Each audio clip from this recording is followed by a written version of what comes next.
Welcome to Romance Story Audio. In the midst of this fast-paced world, thank you for taking a moment to slow down and listen. We hope this brings you peace and comfort. Now, here is the story Romance Story Audio brings to you today. Please enjoy. My best friend got into a car accident and asked me to come to her house to grab a few outfits for her to change into. But as soon as I stepped inside, her brother mistook me for some random guy and grabbed me by the collar, almost choking me. I was about to lose it, curse words on the tip of my tongue, but when I turned to look at him, I swallowed everything back. First, because he was incredibly handsome, and second, because he wasn't even wearing a shirt. Certain parts of him were way too obvious. Hormones in me started dancing disco. He had abs, long legs, and an overall strong masculine aura. Even a single strand of his hair fit perfectly with my taste. Damn, I really wanted to measure that area. Was it 30 or 40 centimeters? My face flushed red. I wanted to look away, but my eyes betrayed me, glancing back over and over. His calm demeanor never changed as he slowly took clothes out of the closet and put them on. Then he asked me, "You're here to get stuff for Ting Ting, right? How is she?" "Car accident. She's in the hospital," I said. He frowned. I thought he was worried, but then he said, "If she didn't call me, it's probably nothing serious. Besides, it's her fault anyway." He was right. Then he asked, "How did you get here?" "Taxi." "All right, I'll drive you to the hospital. Might as well visit my sister too." Might as well visit? Were they really that close? But it turned out that might as well wasn't just an empty phrase. He glanced briefly at Ting Ting, confirmed she was okay, then left right away. That made her so mad she nearly exploded. I had to call my parents and tell them, "That Travis Clark is such a jerk, bullying me again." In the middle of that long sentence, I caught his name and immediately asked how his last name was spelled. My best friend didn't hesitate to tell me, then realized I wasn't just asking casually. I was clearly interested in him. With a guy that handsome, who could ignore him? He had even been driving that huge G-Class with one hand earlier. How could I not notice? On the way to the hospital, I wanted to make a move, try flirting a bit, but he kept answering phone calls and texting. I didn't get a single chance to talk. Does he have a girlfriend yet? Nope. He's like a steel tree, never blooms. Don't waste your time. Nothing ventured, nothing gained. Maybe I could make that steel tree blossom. My best friend didn't believe me and made a bet. If I lost, she'd perform a banana tree hair washing pose. Too crazy. I was kinda worried. I might need to prepare for 3 years of kneeling. The first time I asked Travis out for dinner, he refused, saying he had to work overtime that weekend. The second time I asked, he declined again, saying he had to meet clients in the evening. The third time I invited him to watch a movie, my best friend immediately poured cold water on the idea, saying he would probably fall asleep during the film. I felt a bit discouraged, then decided to face reality. Either Travis really is that steel tree, or he just has zero interest in me. Otherwise, any fool could see that a girl making the first move that obvious is clearly into him. My best friend said, "Not necessarily. If he had no feelings at all, he would have rejected you outright. Maybe it's because you're my friend. But honestly, he's always been strict about work and doesn't cut me any slack." "Oh, all right. Then I'll try again," I said. Not only did she support me to give it another shot, she even gave me a few tricks. She said, "If he says he has to work overtime, just say, 'Okay. After overtime, we'll go for a late dinner.' If he says he's meeting clients, say, 'After you meet them, do you want to meet me?' As for movies, just forget it. Last time when the whole family went, he slept through the entire thing. Honestly, I knew all those tricks. She probably forgot that I'm the one who taught her how to flirt. With anyone else, I'd have tried every single one of those 365 flirting moves by now. But Travis is my best friend's brother. Sort of a familiar face. I was afraid to come on too strong, worried if it didn't work out, I'd lose face and feel awkward. But now that she said that, I had no reason to hold back anymore. I just had to be bold and go for it. The fourth time, I invited Travis to go to a hot spring with me. He asked, "How many people?" "Just you and me." There was a pause on the other end. I thought he'd refuse again, so I prepared what to say next. But he answered decisively with one word. "Okay." I thought I'd made my intentions clear enough. Grown-ups understand that kind of invitation. But when we got into the hot spring, Travis sat more than a meter away. I couldn't even reach him if I stretched. What's more, he kept busy on his phone, talking about work nonstop. I inched closer and deliberately brushed my toes against his shin. He glanced at me. No surprise, no annoyance. I got the feeling he was playing it cool, maybe even a step ahead of me. But for now, I just had to keep trying. My toes grew bolder, tracing along his leg from the bottom up. Past his knee, he slightly leaned forward, grabbed my calf, and pulled me toward him. The warm spring water rippled gently as I fell into his arms. "Don't mess around," he whispered into my ear. Playing hard to get, huh?" I teased and leaned in to kiss him. During the kiss, I became even more certain Travis was definitely more skilled than me. His kissing technique was amazing, intoxicating me, making me want more. But just then, my phone rang. I pretended not to hear. Travis Clark grabbed my shoulder, gently pushed me back, then tilted his head and pointed at my phone.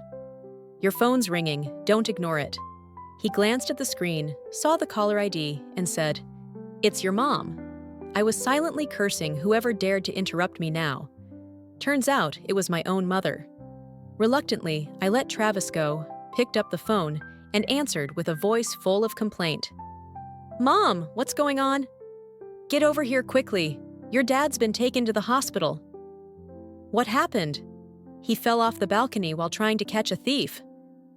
My mind exploded, as if something had blown apart inside me. If Travis hadn't been quick enough, my phone would have slipped straight into the water.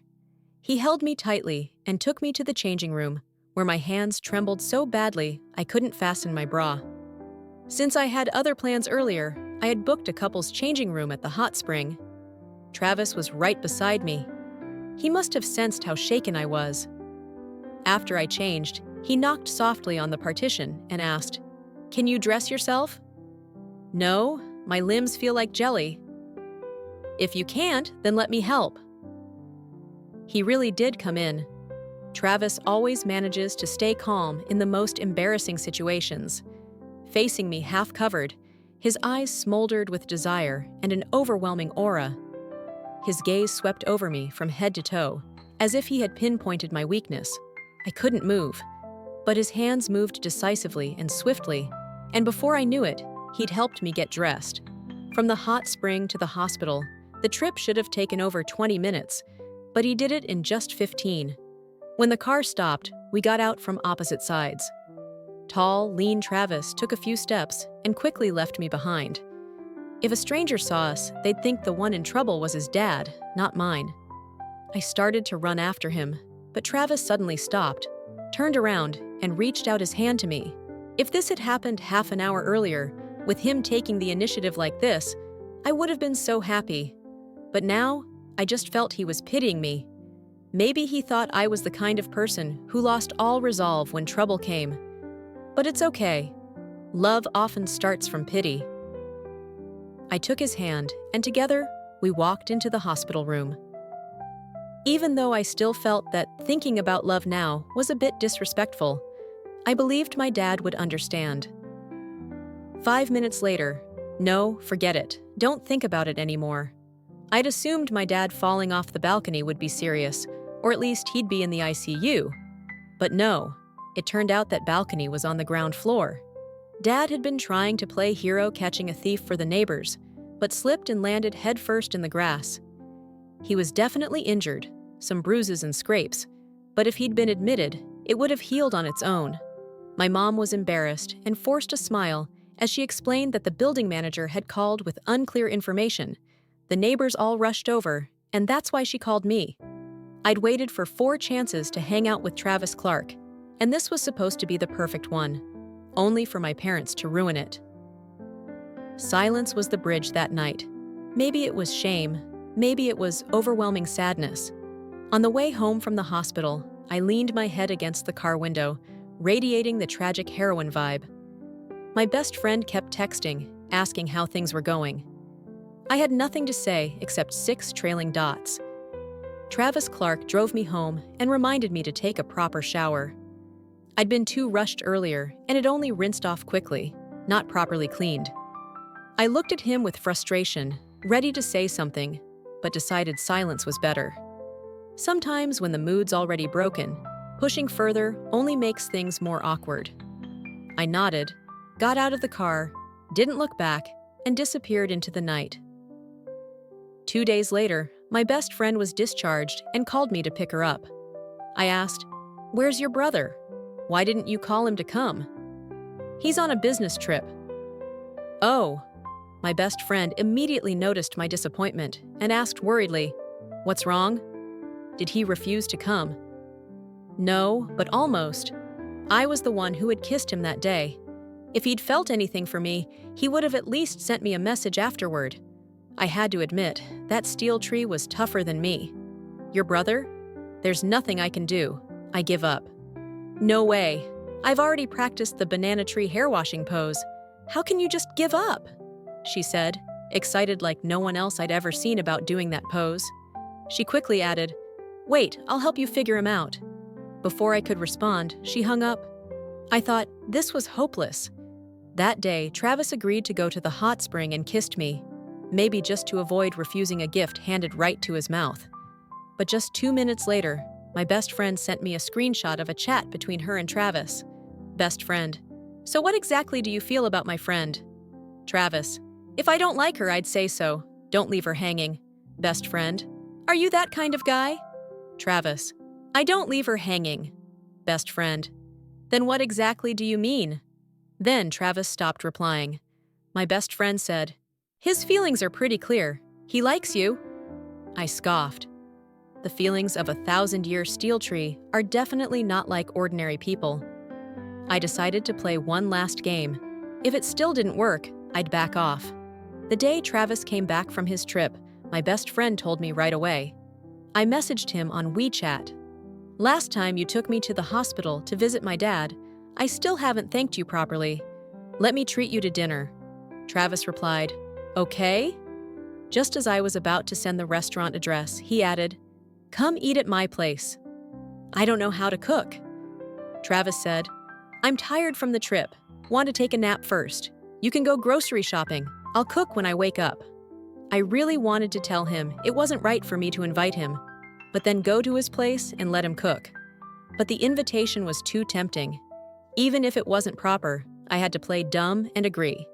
Quickly, he sent me his home address, not the place where I'd previously picked up clothes for my best friend. I immediately forwarded the address to my best friend, asking, "Where is this?" She said, "That's my brother's place. How do you know where it is?" Honestly, how I knew didn't matter anymore. What mattered was that I had to hurry, get groceries, and rush over there. While I was shopping, Travis sent me the door code. He said he was worried he might sleep so soundly he wouldn't hear the doorbell. What did that mean? Even my toes could guess. I grabbed random stuff and sped to his place. Just like he said, he was out cold. The sound of the door opening didn't stir him. I set the groceries down and tiptoed into the bedroom. The only light came from a dim night lamp, making the room feel mysterious and a little ominous. Travis lay quietly on the bed, sleeping deeply. He wasn't wearing a shirt, his toned arms exposed, along with part of his chest. The sight was so tempting, I swallowed hard. Sneaking a peek at someone sleeping might be a little inappropriate. Besides, I'm a girl. I still had some dignity left.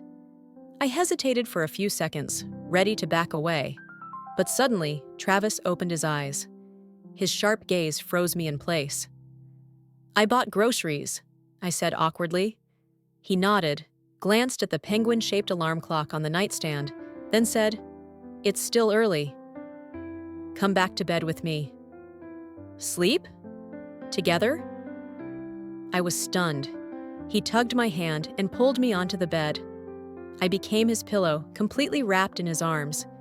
He was just like the first time we met, wearing only underwear.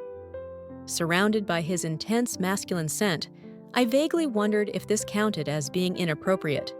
To not lose out, I decided to be inappropriate right back. I fidgeted everywhere, even purposely brushing against places I shouldn't. Travis chuckled softly beside me. My face flushed bright red. "What are you laughing at?" "You're too impatient." "But you pulled me onto the bed first." "Well, give me some time to sleep."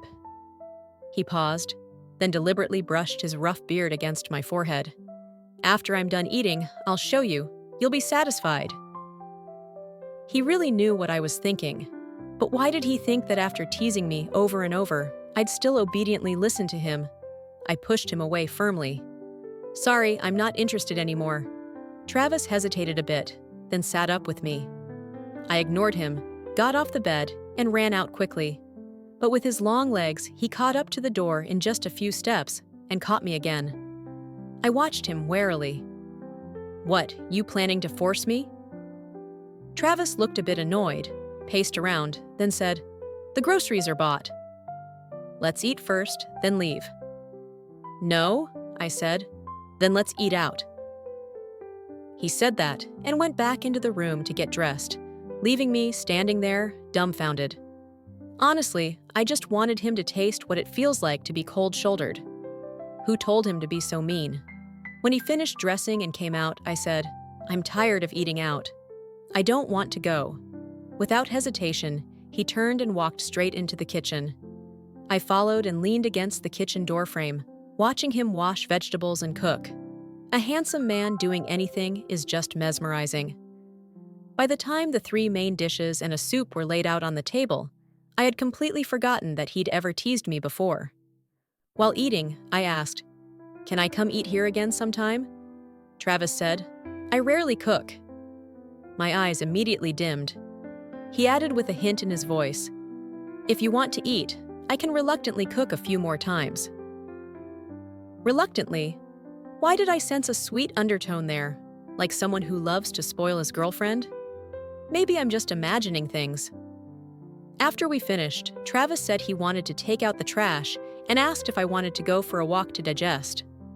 I thought maybe my head full of naughty thoughts needed a little clearing too.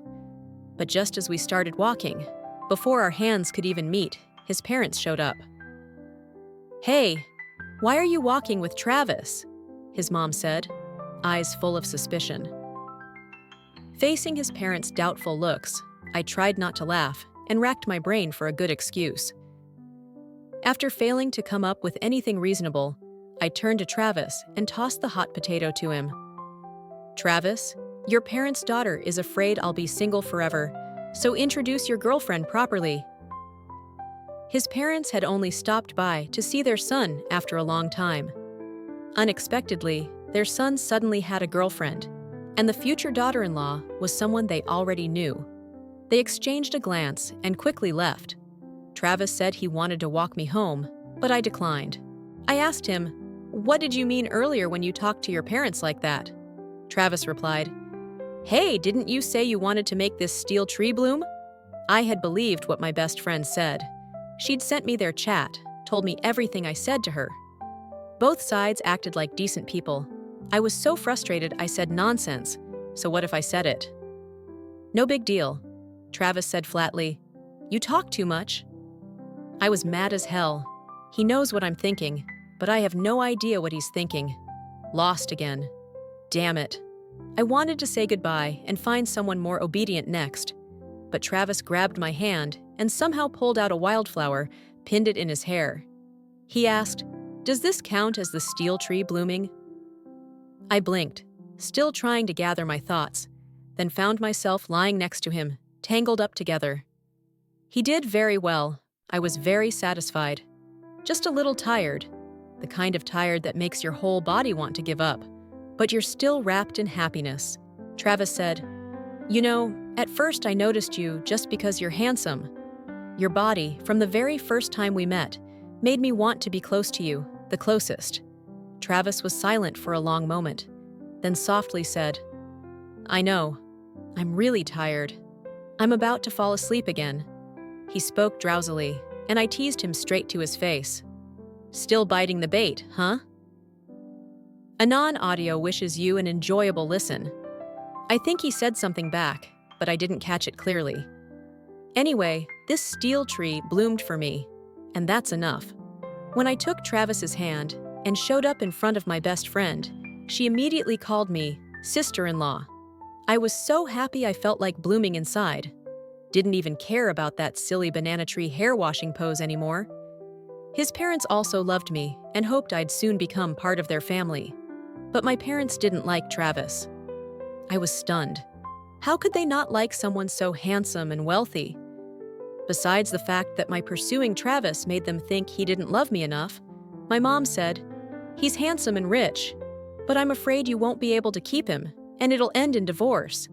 I told Travis my parents' exact words, and he looked uncomfortable. My company is doing well. No signs of bankruptcy anytime soon. And as for my face, I doubt it could get any worse if I tried. I almost choked laughing, hugged him, and kissed him. "So what do you plan to do?" "To meet your parents once. Even if I'm sentenced, I want a chance to prove myself, right? Today?" "Yeah, have you told them?" "Not yet. Let's just do it and see what happens." About the future wife setting traps for me, I have 6 things to say. Travis didn't go wild with me. He picked a day, informed my parents ahead, and came with a bunch of gifts to formally meet them. When the atmosphere was at its tensest, my best friend called me. At first, I was uneasy about leaving Travis alone with my parents, but he seemed confident, so I went back to my room to take the call. When I came back out, the stern expressions on my parents' faces were gone. They were smiling so hard, their eyes were nearly tearing up. Could Travis know magic? I only heard a bit over the phone, but he had won over my parents. After dinner, I pulled Travis aside and asked, "What did you do to my parents?" He smiled wryly. "What can I do to future in-laws?" "Of course, win them over, like showing my sincerity toward you." "How did you show it?" Travis wouldn't say. I pouted and sulked, but he stayed quiet. Later, I accidentally saw a chat between him and my best friend in her phone's photo album.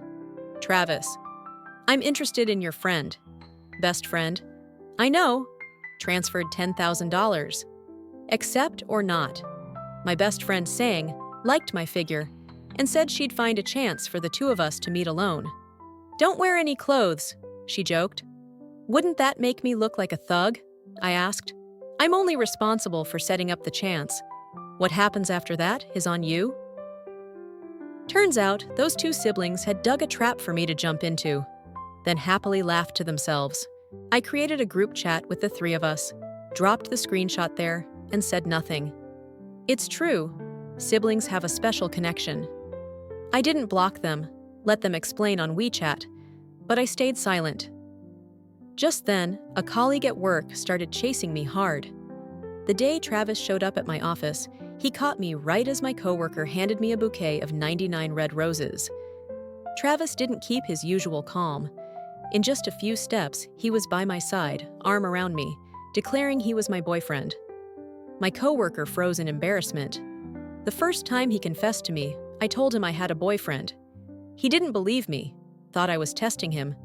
But when Travis personally showed up, looking amazing and confident, my coworker was totally stunned. In the big G-Class car, I asked Travis with a poker face, "What are you doing here?" "Looking for you," I sneered. "Got your prey, huh? Feeling pretty successful?" Travis seriously said my name, word by word. "I've never seen you as prey. You're the person I like." Not obvious enough. I was calculating him. Sometimes cold, sometimes hot. Sometimes close, sometimes distant. He called that like? When would he say hunt? I invited him to eat. He refused. Invited to hot springs. He agreed. If that's not hot and cold, then he's definitely a 24-karat fool. The corner of Travis's mouth twitched, wanting to explain, but unsure where to start. Before coming, his sister warned him, "Women don't listen to reason when angry. If you stubbornly argue, you're done for." Travis didn't want to be done for, so he gave up arguing and used the handsome guy tactic instead. Chapter 7. Love you like I love myself. If I'm guilty, let the law punish me. Just don't let this man keep using his body to seduce me again and again.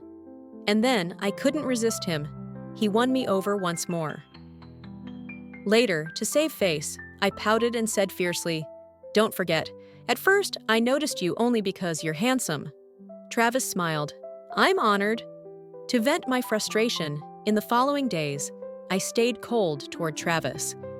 Maybe stirred up by my coworker, Travis sent me flowers every day. The female coworker next to me was green with envy. "Sang, your boyfriend's handsome, rich, and so good to you. I'm jealous to death." Humph, my boyfriend's no slouch when it comes to playing the game either. But those words I only said in my head. Outside, I happily accepted their admiration. Another half-month passed, and Travis asked, "Still can't forgive me?" I guessed he was starting to get tired. After all, his work was busy, and every day he still made time to pick me up after work, while I kept acting cold. Who could put up with that forever? Thinking about it, he really hadn't done anything unforgivable. It was just that I couldn't control myself. My skills were too weak, so he had me wrapped around his finger from the start. Now that he was the one holding the leash, I thought I should give him some sweetness in return. But before I could say anything, he sighed and sadly said, "Then I'll try a little harder. When you forgive me, just let me know." I couldn't help but laugh. Travis looked at me, cautiously reached out his hand. Seeing I didn't pull away, he sighed and pulled me into a tight hug. I hadn't teased him yet. At first, he wasn't afraid I'd run away at all. Why wouldn't I be? He pulled out his phone and showed me the full chat between him and Sang. Every time I thought about backing off, he'd transfer money to Sang, asking her to keep me around. I was speechless. "Why didn't you say you liked me sooner? Maybe by now we'd have kids." Travis told me, "Actually, the first time I met Sang, I was picking her up and ran into you. You walked in confidently, with a bright smile, every move full of life." Later, he heard many things about me from Sang and got curious. When he found out I didn't have a boyfriend, he decided to claim me. He was extremely proud of himself. If I had a tail, it would be wagging wildly right now. I asked him, "So I just have to stand there and raise my hand, and you'll be mine?" "Yeah, damn right." Who wouldn't love a man that straightforward? I stopped caring about everything. Now I just wanted to kiss him, hold him, and be driven crazy by him. Since becoming a queen, every day of mine was filled with bubbles of happiness. Besides his busy work, Travis was basically the perfect 24-karat boyfriend. But I was still curious. That day when I went to answer the phone, what exactly did he say that made my parents flip 180 degrees like that? That so-called showing sincerity was surely a lie. My parents weren't stupid. They didn't believe easily. Until Travis showed me a set of prenup documents. Clear as day, it stated that his assets, before or after marriage, belonged to both of us. If you don't truly love someone, no one brings that kind of contract to meet their girlfriend's parents. So my parents were immediately convinced, and so was I. How lucky I was to have someone love me as much as he loved himself. But what talent or virtue did I have to deserve half of his fortune? Travis just smiled wryly. Being too greedy in life surely brings punishment. Right now, Travis only thinks about me and feels that sharing his assets with me is no big deal. But if his parents found out about this, what would they think of me? I haven't signed the prenup yet, and Travis hasn't pressured me. The next day, my best friend came looking for me, urging me to sign quickly. Don't miss the chance to get rich. Do you know how much money my brother has? Definitely not chump change. You won't lose out by signing. I laughed and looked at her. You're my best friend, but that's your brother you're talking about. She grinned. If you think it's too much, just give me half after you get the money. Of course, she was joking.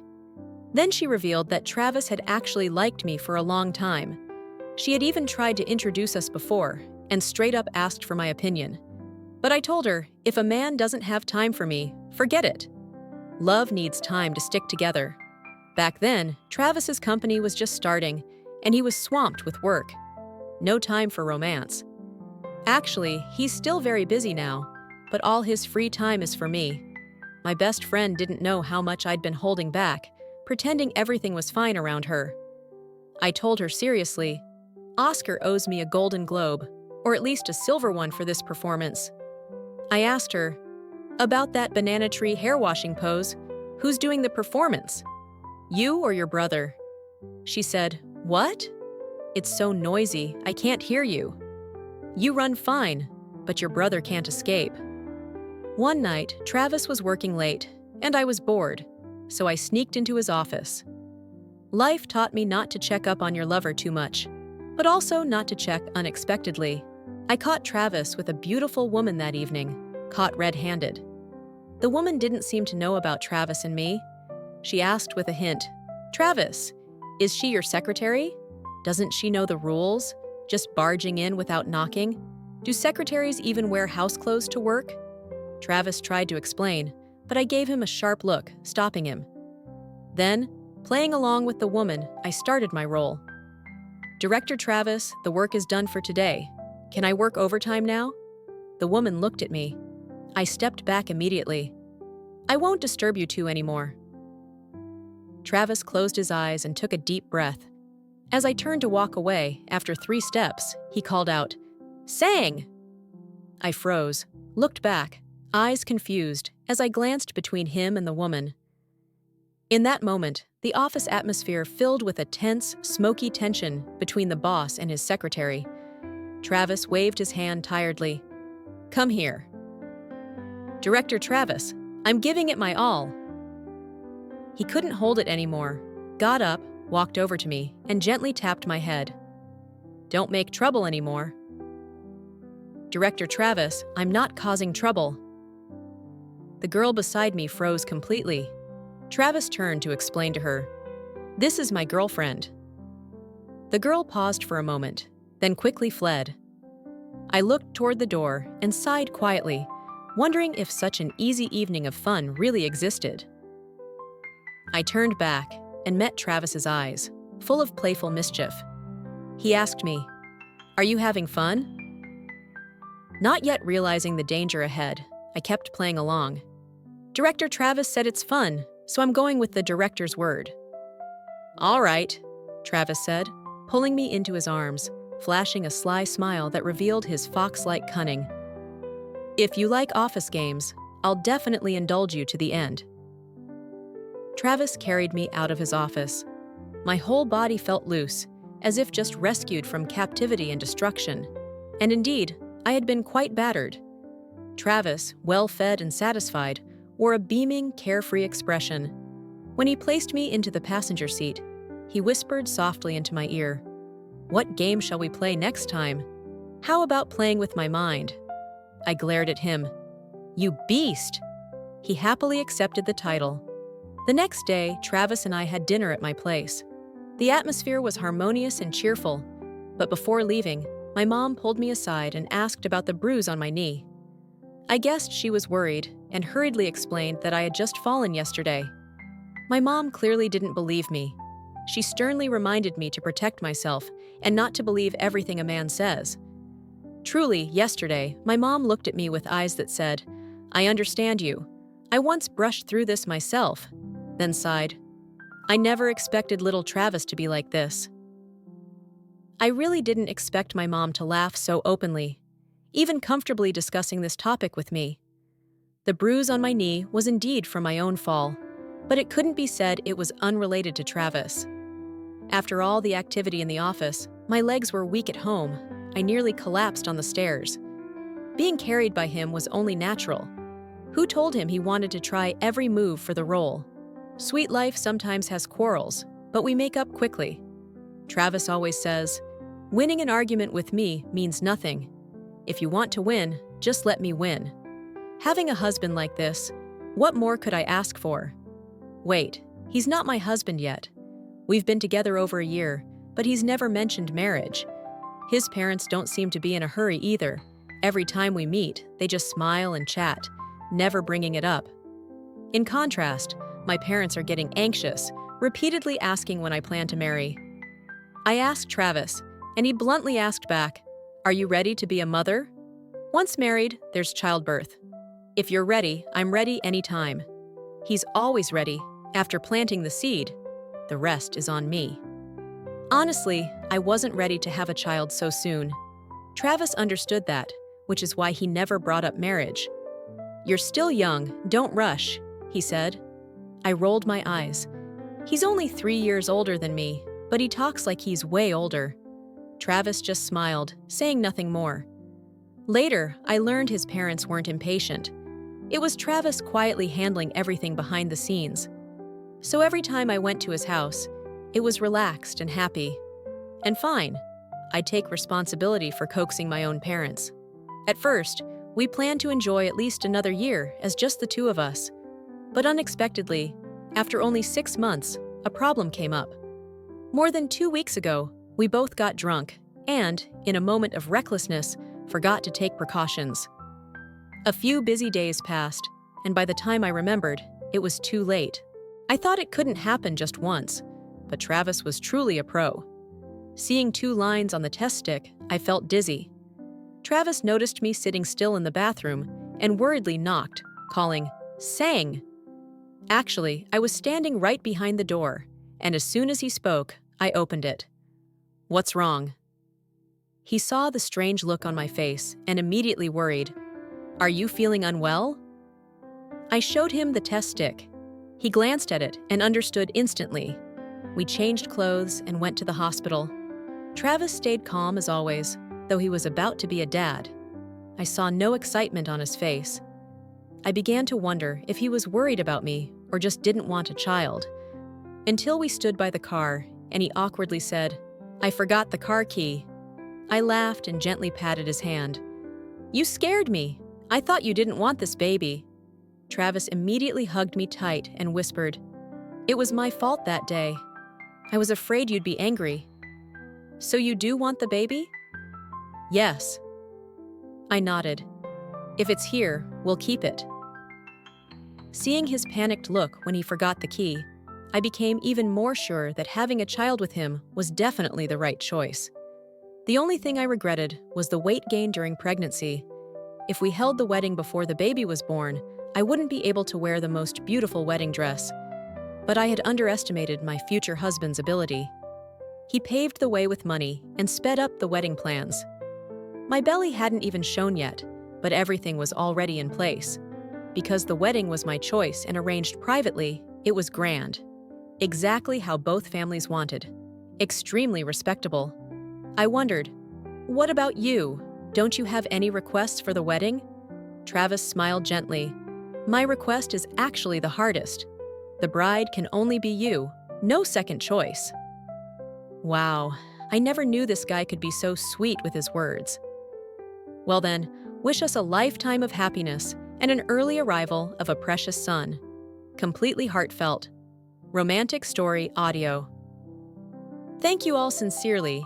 If you enjoyed this, please like and subscribe to hear more wonderful stories.